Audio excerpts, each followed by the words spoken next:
नमस्कार. RRC नेटवर्कच्या ताज्या बातमीपत्रात आपले स्वागत. अशा आहेत आजच्या प्रमुख घडामोडी.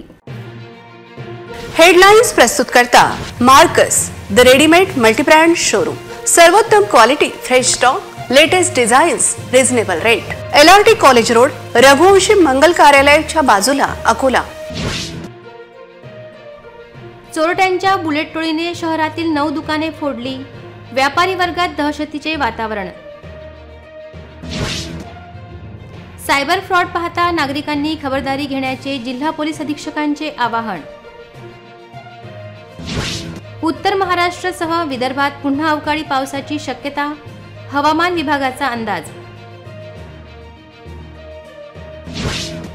बुलढाणा जिल्ह्यात गहू कापणीला सुरुवात, यावर्षी उत्पन्न कमी होण्याची शक्यता.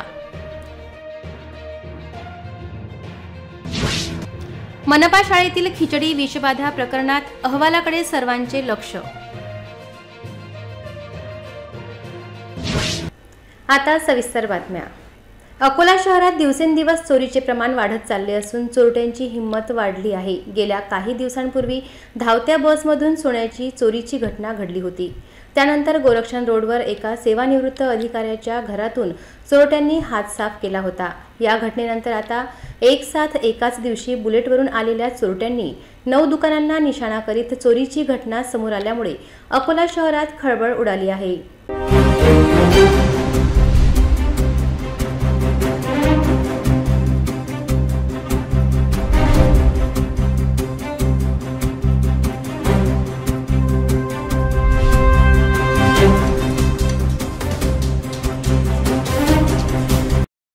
अकोला शहरात आज सकाळी 4 ते 5 वाजता दरम्यान बुलेटवरून आलेल्या 20 ते 25 वर्ष वयोगटातील 5 चोरट्यांनी धुमाकूळ घालीत शहरातील विविध भागातील 9 दुकाने फोडून काही साहित्य व नगदी रुपये लंपास केल्याची घटना समोर आली.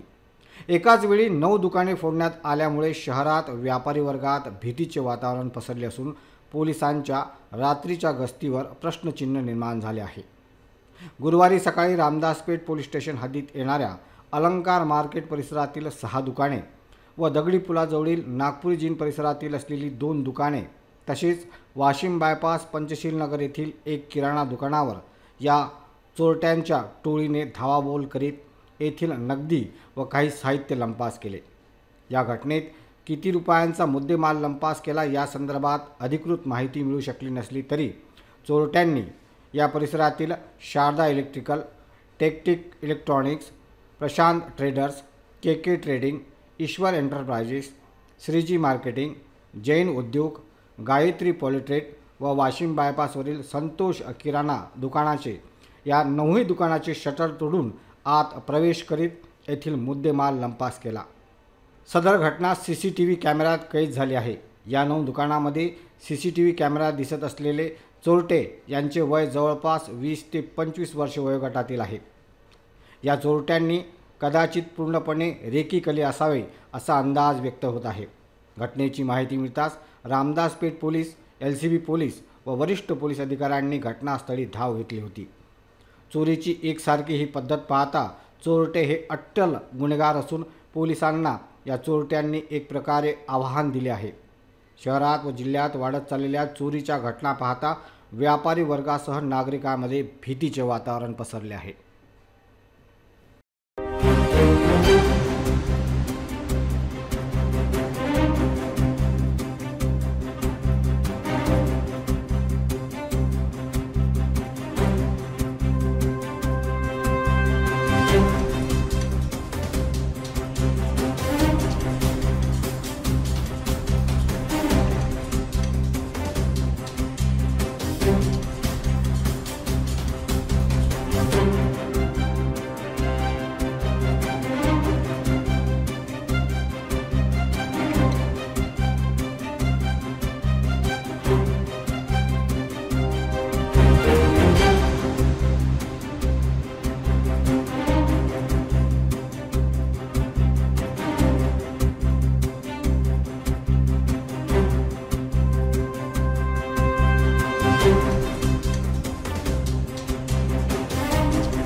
जी अराउंड 4-9 को ये लोग 4 लोग एंटर हुए हैं शॉप में। तो चारों लोगों ने कुछ सीख वगैरह से ऊपर करके चारों ने खोल के अंदर एंटर हुए हैं। पहले तो काउंटर जो है, काउंटर में से पैसे जो भी थे वो लेके गए हैं, और यहाँ पे जो महंगी महंगी चीज़ें थी, नेकबैंड, वॉच वगैरह, वो सब चोरी करके लेके गए हैं। और अलंकार मार्केट में ना 9 दुकानों में ये लोग चोरी करके गए हैं, और कुछ दुकान तो मेन रोड के सामने है। पुलिस में आपने कंप्लेंट लिखाई? पुलिस में कंप्लेंट हो गई है एंड वो लोग एक्शन ले रहे हो उन चीज़ों पे। कितना कैश था आपकी दुकान में? अराउंड 2 से 3 हज़ार थे कैश, प्लस अराउंड 20-30,000 का माल लेके गए एक्सपेक्टेशन। आमच्या जवळचे किराणा दुकान संतोष प्रोव्हिजन, पंचशील, वाशिम बायपास, संतोष वाकोडे यांच्या दुकानात सकाळी 5:30 ते 6:30 दरम्यान चोरी झालेली असून त्याच्यामध्ये CCTV फुटेजमध्ये 5 चोरटे दिसत आहेत। त्यांनी दुकानाचे शटर फोडून दुकानाच्या गल्ल्यातून 20 ते 25 हजार अंदाजे रक्कम पळवलेली असून ते CCTVमध्ये पूर्ण दिसत आहे। आम्ही पोलीसमध्ये तक्रार दिलेली आहे। पोलीस आता पुढील चौकशी करत आहे। सोशल मीडिया व इतर माध्यमांद्वारे सायबर फ्रॉडची संख्या वाढत चालली आहे। विविध लिंक अथवा जाहिरातीच्या माध्यमातून नागरिकांना आमिष दिल्या जाते। अशा आमिषाला नागरिकांनी बळी पडू नये असे आवाहन अकोला जिल्हा पोलीस अधीक्षक बच्चन सिंग यांनी RRC न्यूजशी बोलताना केले। सोशल मीडियाच्या माध्यमातून व इतर माध्यमातून सायबर फ्रॉडची संख्या दिवसेंदिवस वाढत चालली आहे। विविध लिंक अथवा QR कोड व जाहिरातीच्या माध्यमातून नागरिकांना आमिष देऊन फसवणूक केल्याचे प्रकार समोर येत आहेत। अकोल्यातही 2 दिवसांपूर्वी असा प्रकार समोर आला आहे। Job scam, share market scam, gift या माध्यमातून नागरिकांना विविध प्रकारचे आमिष दिले जाते। अशा पद्धतीने कोणी जर आपणाला लिंक शेअर केली असेल किंवा QR कोड शेअर केला असेल तर OTP मागितली असेल तर अशा नागरिकांवर विश्वास ठेवू नये असे आवाहन जिल्हा पोलीस दलाद्वारे करण्यात आले आहे।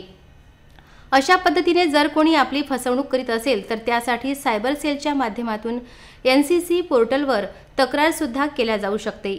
नागरिकांनी अशा पद्धतीच्या फ्रॉडपासून वाचण्याकरिता खबरदारी घेण्याचे आवाहन अकोला जिल्हा पोलीस अधीक्षक बच्चन सिंग यांनी RRC न्यूजशी बोलताना केले। पुलिस की तरफ से साइबर के बारे में एक ये आह्वान ऐसा है कि आजकल साइबर फ्रॉड की संख्या थोड़ी बढ़ रही है एंड हमको भी अपनी तरफ से खबरदारी लेना चाहिए।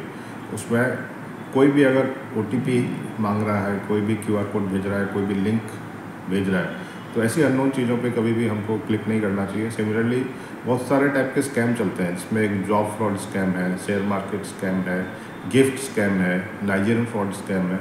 तो इस टाइप की चीज़ें जैसे अगर आपके सामने आती हैं, कोई भी व्यक्ति ये वादा कर रहा है कि हम आपको रकम बढ़ा के देंगे, तो हमको डाउट करना चाहिए एंड इमीडिएटली उस पर विश्वास नहीं रखना चाहिए। तो ये हुआ पहला भाग। सेकंड भाग ये है कि आपकी जो डिवाइसेस हैं, जिसमें स्मार्टफोन हो, चाहे लैपटॉप हो, कंप्यूटर हो, उनके जो एंटीवायरस सॉफ्टवेयर्स हैं उनको भी आप अपडेटेड कराएं। तो जनता की तरफ से ये 2-3 खबरदारी रखी जा सकती है। पुलिस की तरफ से इसमें भूमिका ऐसी रहती है कि जब जब गुना हमारे पास आता है, जब तकरार आती है, उस पर गुना दाखिल करके आगे की तपास की जाती है। सिमिलरली अवेयरनेस कैंपेन्स भी बहुत सारे चलाए जा रहे हैं, जिसमें कि सोशल मीडिया है, फेसबुक है, व्हाट्सएप है, एंड इसके अलावा रेगुलरली स्कूल कॉलेज में जाके भी अवेयरनेस कैंपेन्स किए जाते हैं। साइबर क्राइम के बारे में एक महत्व का भाग ये है, न केवल ये इंडिविजुअल्स को अफेक्ट करते हैं, परंतु बड़ी मात्रा में कंपनीज भी अफेक्ट हो रही हैं।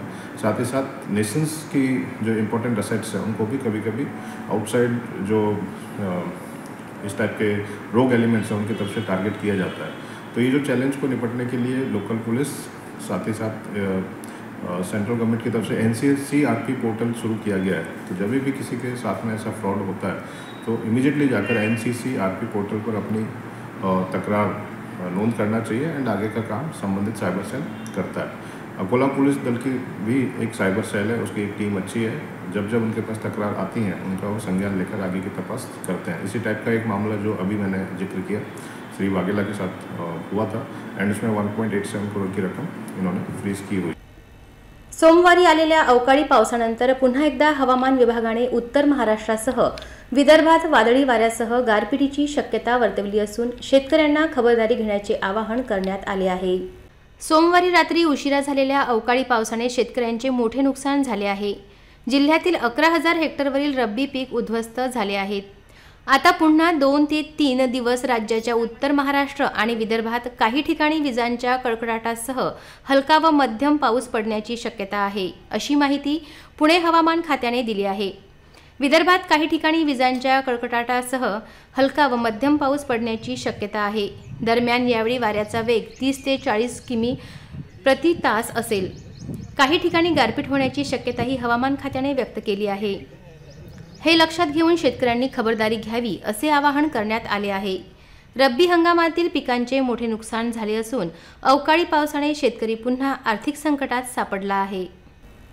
अवकाळी पाऊस आणि गारपिटीच्या नैसर्गिक संकटातून वाचलेल्या गहू पिकाचे कापणीला बुलढाणा जिल्ह्यात सुरुवात झाली असून उत्पादन खर्चाच्या तुलनेत उत्पन्न कमी होत असल्यामुळे शेतकरी हवालदिल झाला आहे।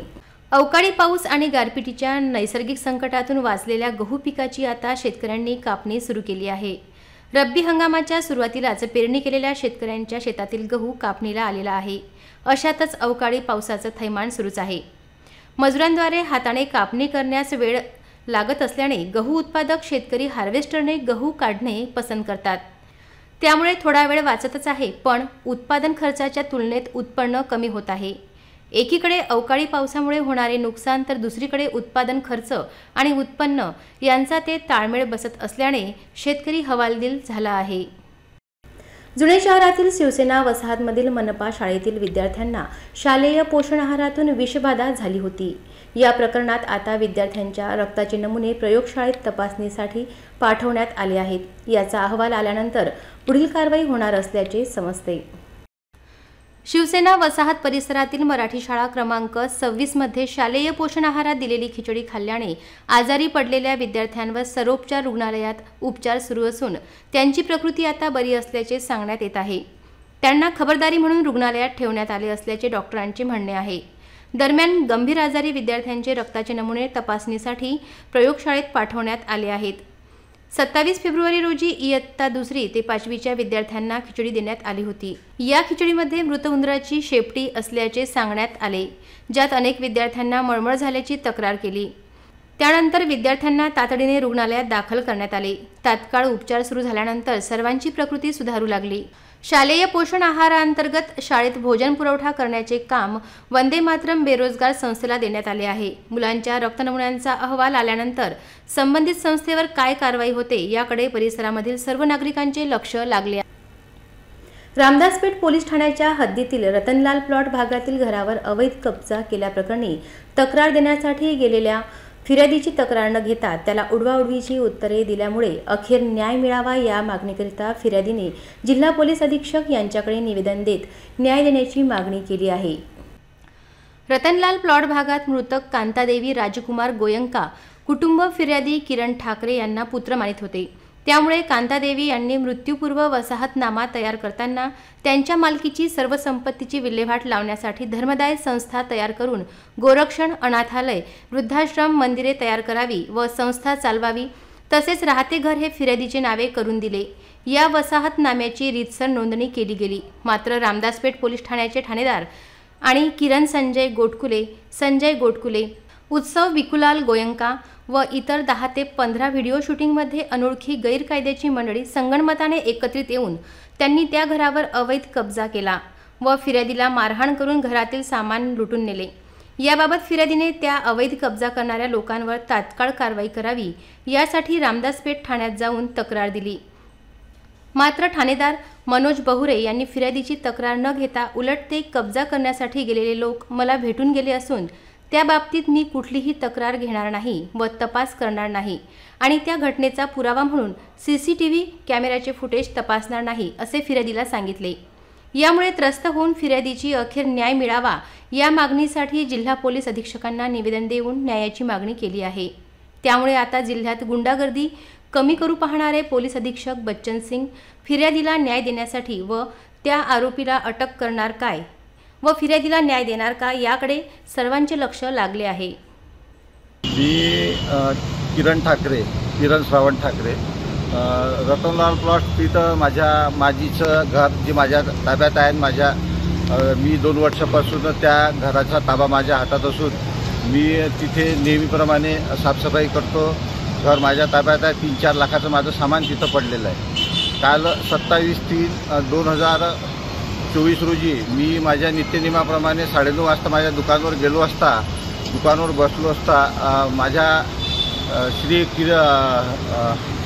किरण संजय गोटुकले, तसेच संजू गोटुकले, तसेच उत्सव संजय गोटुकले हे काही गावातील 15-16 गाव गुंडांना घेऊन त्यांनी पहिले तर माझ्या जे मालकीचे जे घर आहे, कांतादेवी गोविकांनी जे मला वसियतपत्र करून मला जे दिलेले घर आहे त्याचा गेट तोडलं. त्याच्यानंतर घरात गेले. मी त्यांना अडवण्याचा प्रयत्न केला असता त्यांनी मला घेरून थांबून धरले. तसेच त्यांनी घराचे लॉक तोडले, घरात प्रवेश केला. माझ्यासमोर त्यांनी घरातील 6-7 2 ज्या कपाटे आहेत ते फोडले, 6-7 तिजोऱ्या फोडल्या. मी त्यांना सांगितले की याच्यात माझ्या माजीचे अनमोल दागदागिने आहेत, तुम्ही हे लुटू नका. तर त्यांनी सांगितलं तुझ्या ज्यांनी काय होती तू कर, आज रोजी आम्ही हे सगळं लुटून जाणार आहे. हे अकोल्यामध्ये अक्षरशः गुंडाराज चालू आहे. त्याच्यानंतर मी स्वतः रामदासपेठ पोलीस स्टेशनला गेलो. मला तिथे ठाणेदार हजर सापडले. मी त्यांना माझी कैफियत दाखवली, मी त्यांना सर्व हकीकत सांगितली. परंतु त्यांनी मला स्पष्ट सांगितले की तिथे काय सुरू आहे हे मला माहीत आहे, ते मला कालच भेटून गेले. ते जे करून आले त्याची कल्पना मला पहिल्यापासून आहे. मी त्यांना म्हटलं की तुम्ही माझ्यासोबत चला, आजूबाजूचे CCTV फुटेज घ्या, तिथे गाव गुंड घेऊन हे घरावर कब्जा करून राहिली. तरी साहेब माझं कोणत्याच प्रकारचं ऐकण्यास तयार नव्हते. त्यांनी सांगितले हे फौजदारी आहे, तुम्ही न्यायालयात दाद मागा. अक्षरशः अकोल्यामध्ये SP साहेबांनाही मी स्वतः निवेदन दिलं. परंतु आज रोजी अकोल्यामध्ये गुंडाराज सुरू आहे. गावातील गुंडे जर अशा माझ्या ताब्यात असलेल्या घरावर जर कब्जा करत असेल तर मी न्याय कोणाला मागायचा. मी मुख्यमंत्र्यांना आवाहन करतो की तुम्ही या गोष्टीत लक्ष द्यावे व अकोल्याच्या SPला याबद्दल आदेश करावे. अकोला ऑइल इंडस्ट्रीज लिमिटेड बिर्लाच्या जमिनीवरून बदनामीकारक मजकूर प्रसारित केल्याप्रकरणी एक आमदार, एक माजी आमदार यांनी इंटक नेते प्रदीप वखारिया यांच्यावर दाखल केलेला प्रत्येकी 50 लाख रुपयांचा अब्रू नुकसानीचा दावा वरिष्ठ दिवाणी न्यायालयाने खर्चासह फेटाळला आहे. अकोला ऑइल इंडस्ट्रीज लिमिटेड बिर्लाच्या जमिनीवरून बदनामीकारक मजकूर प्रसारित केल्या प्रकरणात आता संबंधितांवर अब्रू नुकसानीचा दावा दाखल करणार असल्याची माहिती इंटकचे प्रदेश उपाध्यक्ष प्रदीप वखारिया यांनी पत्रकार परिषदेत दिली. Akola oil industries limited Birla समूहाला शासन जमीन 48 एकर 20 गुंठे जमिनीवरील सर्वे क्रमांक 60, 61 आणि 62 औन शुगर मिल्स लिमिटेड मुंबई यांना भाडेतत्वावर दिला होता. हा उद्योग समूह बंद पडल्यावर कामगारांचे थकीत वेतन मिळण्यासाठी शासन स्तरावर व न्यायालयात दावा दाखल केल्याचे वखारिया यांनी सांगितले. स्टेट बँकेच्या रामदासपेठ शाखेकडे तारण असलेली जमीन लिलावाद्वारे विकण्यात आली. या जमिनीच्या खरेदी विक्री व्यवहार नियमबाह्यरित्या करण्यात आल्याचा आरोप वखारिया यांनी केला. दरम्यान त्यांनी एक पत्र प्रसारित केले होते. या माध्यमातून आपली बदनामी झाल्याने आमदार सावरकर व माजी आमदार बाजोरिया यांनी अनुक्रमे 30 जून 2016 व 21 नोव्हेंबर 2016 रोजी दिवाणी न्यायालयात वखारिया यांच्या विरुद्ध प्रत्येकी 50 लाख रुपयांच्या अब्रू नुकसानीचा दावा केला. या प्रकरणात न्यायालयाने सुनावणी घेऊन 13 फेब्रुवारी रोजी दोन्ही दावे खर्चासह फेटाळले आहेत. दिवाणी न्यायालयाचे वरिष्ठ स्तराचे न्यायाधीश KB चौगुले यांनी हा आदेश दिला. न्यायालयातून दिलासा मिळाला असून कामगार व जनहितासाठी लढा देत असल्याचे वखारिया यांनी सांगितले. अकोल्याच्या तत्कालीन जिल्हाधिकारी नीमा अरोरा यांनी सुनावणी घेऊन 30 मार्च 2022 रोजी लोकायुक्तांकडे अहवाल सादर केला. त्या अहवालात सर्वे क्रमांक 60, 61 व 62 जमिनीचे मूळ मालक सरकार असल्याचे अहवालात नमूद असल्याचा दावा वखारिया यांनी केला आहे. मी राज्य इंटकचा उपाध्यक्ष प्रदीप कुमार वखारिया ही आजची जी पत्रकार परिषद आयोजित केली, यामध्ये अकोल्याचे भाजपचे आमदार रणधीर सावरकर व तत्कालीन विधान परिषद सदस्य गोपीचंदराव बाजोरिया यांनी माझ्याविरुद्ध 2016मध्ये मानहानी दावे दाखल केले होते. ते मानहानी दावे आज रोजी न्यायालयाने खारिज केलेले आहेत. याबाबत मी न्यायालयाचे अभिनंदन व्यक्त करतो आणि न्यायपालिकेवर माझा संपूर्ण विश्वास असल्यामुळे मी अन्यायाविरुद्ध सतत लढा देत राहील. जय हिंद. पश्चिम बंगालमधील संदेशखली भागात महिलांवर होत असलेल्या अत्याचार विरोधात आज राष्ट्रसेविका महिला समिती अकोलाच्या वतीने जिल्हाधिकारी यांना निवेदन देत या प्रकरणात कारणीभूत असलेल्या आरोपींवर कारवाई करावी अशी मागणी करण्यात आली. पश्चिम बंगालमधील संदेशखाली भागात महिलांवर होत असलेल्या अत्याचार विरोधात अकोला राष्ट्रसेविका समितीमधील महिलांनी आज जिल्हाधिकारी यांना निवेदन देत या प्रकरणी कारवाईची मागणी केली आहे। पश्चिम बंगालमधील संदेशखाली भागात गेल्या काही दिवसांपासून महिलांवर अत्याचार तसेच दुर्व्यवहार होत आहेत। या भागात अनेक ठिकाणी महिलांना मारहाण सुद्धा करण्यात आली आहे। पश्चिम बंगालमधील प्रशासन तसेच तेथील पोलीस याबाबत कोणतीही कारवाई करीत नसल्यामुळे महिलांमध्ये तीव्र नाराजी व्यक्त केला जात आहे। या सर्व प्रकरणात दोषींवर कठोर कारवाई करण्यात यावी याकरिता आज जिल्हाधिकारी यांना निवेदन देण्यात आले। येणाऱ्या काळात याबाबत कोणतीही कारवाई न झाल्यास राष्ट्रसेविका समितीद्वारे तीव्र स्वरूपाचे आंदोलन छेडण्यात येणार असल्याचा इशारा यावेळी उपस्थित महिलांनी दिला आहे। पश्चिम बंगालमध्ये महिलांवर जे अत्याचार सध्या होत आहे त्या संदर्भात आम्ही सगळ्या महिला संघटना एकत्र येऊन या विरोधात आपल्याला काहीतरी करायचं आहे। या महिलांना अत्याचार होतात तिथे जात आहेत म्हणजे आपल्या अपारातील त्याचे पडसाद उमटतील तर हे व्हायला नको आहे। आपल्या हिंदू संघटना कुठेतरी जागृत व्हायला पाहिजे। त्याचा विरोध करण्याकरता आम्ही सगळ्या इथे जमलो आहे आणि तो विरोध व्हावा। आमच्या अशा मागण्या आहेत की महिलांवर जितके अत्याचार या आजच्या काळात व्हायला नको आहे। आम्ही सगळ्या महिला संघटना याच्यामध्ये सहभागी आहोत आणि आमचं निवेदन आहे की त्यांच्यावर कठोर कारवाई करण्यात यावी आणि त्यांना लवकरात लवकर शिक्षा देण्यात यावी हेच आमचं निवेदन। महाराष्ट्र राज्याच्या वीज निर्मिती, महापारेषण आणि महावितरण कंपन्यांमध्ये कार्यरत कंत्राटी कामगार यांनी आपल्या विविध प्रलंबित मागणीसाठी टप्प्याटप्प्याने आंदोलन सुरू केले। या आंदोलनाचा एक भाग म्हणून 28 व 19 फेब्रुवारी रोजी तीनही कंपनीमधील कंत्राटी कामगारांनी 48 तासाचे काम बंद आंदोलन सुरू केले। राज्य शासन व वीज प्रशासनाला आपल्या विविध मागण्यांसंदर्भात काम बंद आंदोलनात सहभागी होत असल्याचे वीज कंत्राटी कामगारांनी सांगितले। याची दखल घेतली नाही तर 5 मार्चपासून बेमुदत संप करण्यात येणार आहे। गेल्या 15 ते 20 वर्षांपासून कंत्राटी पद्धतीवर काम करणारे अनुभवी व कुशल कामगार कार्यरत आहेत। यापूर्वी कंत्राटी कामगार यांच्या मागण्या शासन व प्रशासन स्तरावर मांडल्या गेल्या होत्या। यामध्ये एकूण पगारात 1 एप्रिल 2023 पासून सर्व फरकासह 30% वेतन वाढ, कंत्राटदार विरहित शाश्वत सेवा समान काम, समान वेतन, शासकीय सेवेत सामावून घेणे या प्रमुख मागण्यांसह या तिन्ही कंपन्यांच्या कंत्राटी कामगारांनी काम बंद आंदोलन पुकारले आहे। अकोला जिल्ह्यातील नागरिकांचे तुकडाबंदीमधील तसेच गुंठेवारीमध्ये येत असलेल्या प्लॉटची खरेदी बंद करण्यात आली आहे। त्यामुळे सर्वसामान्य नागरिकांना आर्थिक संकटाला सामोरे जावे लागत आहे। सदर प्रकरणामधील तुकडेबंदी तसेच गुंठेवारी खरेदी सुरू करावी या मागणीकरिता आज अकोला प्रॉपर्टी ब्रोकर यांनी जिल्हाधिकारी यांना निवेदन दिले। अकोला शहरासह संपूर्ण जिल्ह्यातील बरेच प्लॉट असे आहेत की ज्यांचे रीतसर सब डिव्हिजन होणे शक्य नाही, परंतु ज्यावेळी तुकडाबंदी नव्हती त्यावेळी अशाच प्लॉटचे आधीच तुकड्यात रूपांतर करून वेगवेगळ्या खरेदी करून देण्यात आलेले आहेत। सदर प्लॉट मालकांची आर्थिक परिस्थिती नाजूक असून त्यांनी काटकसर करून हे तुकडा पाडलेले प्लॉट काही वर्षाआधी खरेदी केले होते, परंतु सध्या सहाय्यक दुय्यम निबंधक कार्यालय अकोला येथे तुकड्याच्या व गुंठेवारी प्लॉटची खरेदी बंद करण्यात आलेली आहे।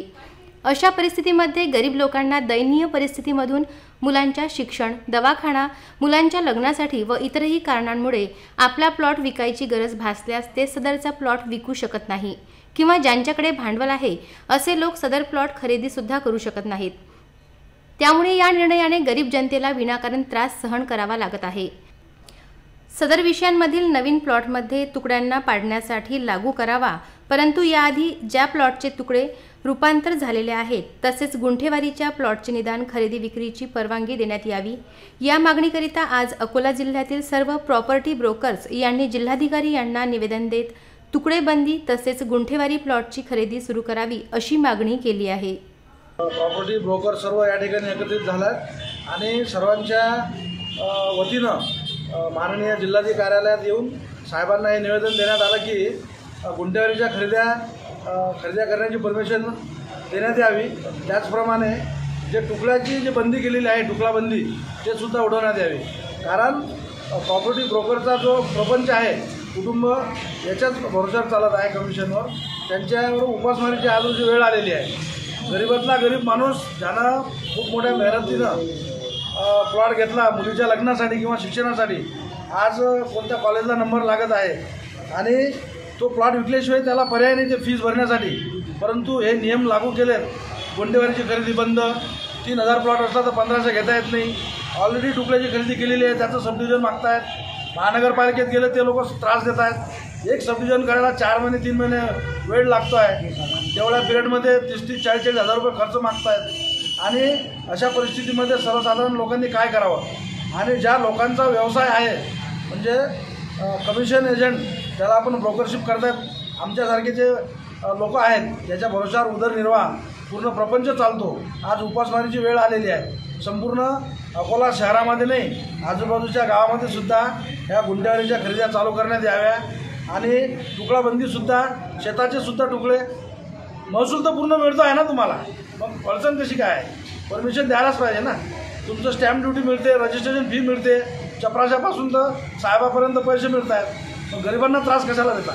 आमची हातजोडून विनंती आहे सर्वांना की ह्या गोष्टी आम्हाला योग्य तो लवकरात लवकर न्याय देण्यात यावा निर्णय देण्यात यावा. नाहीतर आम्ही सर्व ब्रोकर या ठिकाणी साहेबांच्या कार्यालयामुळे उपोषणाला बसलो. अकोला येथील शिवणी विमानतळावर आतंकवादी हल्ला झाल्याची माहिती वायरलेसवरून पोलीस विभागात देण्यात आली. पाहता पाहता पोलिसांचा ताफा या ठिकाणी पोहोचला. आगामी लोकसभा निवडणूक पाहता पोलीस विभागाच्या वतीने ही मॉक ड्रिल आयोजित करण्यात आली असल्याचे समजते. यामध्ये वरिष्ठ अधिकाऱ्यांनी या सर्व ठाणेदारांनी सहभाग घेतला. अकोला मूर्तिजापूर रोडवरील शिवणी हवाई अड्ड्यावर पोलिसांचा ताफा सायरन वाजवत मार्गक्रमण करीत होता. एका पाठोपाठ पोलिसांच्या गाड्या विशेष दस्त्यांच्या गाड्या शिवणी विमानतळाकडे जाताना पाहून नागरिकांनाही या ठिकाणी काहीतरी झाल्याची चाहूल लागली. पाहता पाहता शिवणी विमानतळावर आतंकवाद्यांनी हल्ला केल्याची बातमी पोलिसांच्या वायरलेसवरून सांगण्यात आली. यावेळी वरिष्ठ पोलीस अधिकारी व पोलिसांचा ताफा शिवणी विमानतळावर पोहोचला. या दरम्यान पोलीस विभागाचे डॉग स्क्वॉड पथक, विशेष इन्व्हेस्टिगेशन टीम, ॲम्ब्युलन्स व इतर पोलिसांची वाहने पोहोचली. अखेर ही पोलीस विभागाची मॉक ड्रिल असल्याचे समजल्याने नागरिकांनी सुटकेचा श्वास घेतला. आगामी लोकसभा निवडणूक लक्षात घेता अकोला शहरातील कायदा व सुव्यवस्था सक्षम करण्याच्या उद्देशाने अकोला पोलीस दलाच्या वतीने मॉक ड्रिलचे आयोजन करण्यात आले होते. यावेळी मॉक ड्रिलच्या या प्रात्यक्षिकमध्ये जिल्हा पोलीस अधीक्षक बच्चन सिंग यांच्या मार्गदर्शनात अप्पर पोलीस अधीक्षक अभय डोंगरे, HDPO कुलकर्णी यांच्यासह सर्व पोलीस स्टेशनचे ठाणेदार सहभागी झाले होते. यासोबतच डॉग स्क्वॉड युनिट व इतर पथकेही सहभागी झाले. पाहूया या मॉक ड्रिलची काही दृश्ये.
पुन्हा एक नजर टाकूया आजच्या प्रमुख घडामोडींवर. हेडलाइन्स प्रस्तुत करता Marcus the readymade multibrand showroom. सर्वोत्तम quality, fresh stock, latest designs, reasonable rate. LRT college road, Raghuvanshi मंगल कार्यालयाच्या बाजूला, अकोला. चोरट्यांच्या बुलेट टोळीने शहरातील 9 दुकाने फोडली. व्यापारी वर्गात दहशतीचे वातावरण. सायबर फ्रॉड पाहता नागरिकांनी खबरदारी घेण्याचे जिल्हा पोलीस अधीक्षकांचे आवाहन. उत्तर महाराष्ट्रासह विदर्भात पुन्हा अवकाळी पावसाची शक्यता, हवामान विभागाचा अंदाज. बुलढाणा जिल्ह्यात गहू कापणीला सुरुवात, यावर्षी उत्पन्न कमी होण्याची शक्यता. मनपा शाळेतील खिचडी विषबाधा प्रकरणात अहवालाकडे सर्वांचे लक्ष.